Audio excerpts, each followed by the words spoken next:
ආයුබෝවන් දුවේ පුතේ හැමෝටම සුබ දවසක් වේවා. ටීචර් අදත් ඇවිල්ලා ඉන්නේ සින්දු කියා අකුරු ගන්නන්න. අද තියෙන අකුර තමයි පුතේ හා අකුර. මොකද්ද? හා අකුර. හා අකුර ඉගෙන ගන්න කලින් අපි චුට්ටක් බලමු පින්තූර මොනවද කියලා.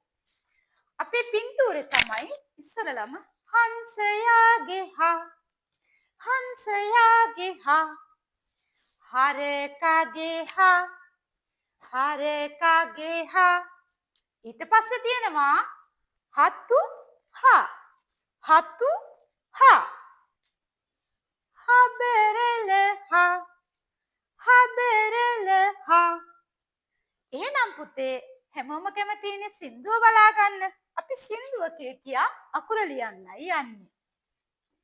බින්දුව ගත්තා අත්තක් දෙම්මා බඩකුත් නරගෙන පහලට ආවා වංගුව හැරිලා උඩත් ගාවලා ඔන්න බබෝ මං හා අදලීවා ඔන්න බබෝ මං හා අදලීවා අයිසරයක් පුතේ ලියමු බින්දුව ගත්තා අත්තක් දැම්මා බඩකුත් නරගෙන ඇතුළට ආවා වංගුව හැරිලා උඩත් ගාවලා ඔන්න බබෝ මං හා අදලීවා ඔන්න බබෝ මං හා අදලීවා පුතේ මෙතන බින්දුව ලස්සනට අරන් අත්ත දාලා යට රූලේ ගාවලා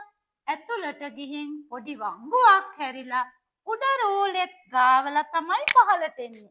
ඒක තමයි ටීචර් සින්දුවෙන් කියන්නේ. ඔන්න තව එක සැරයක්.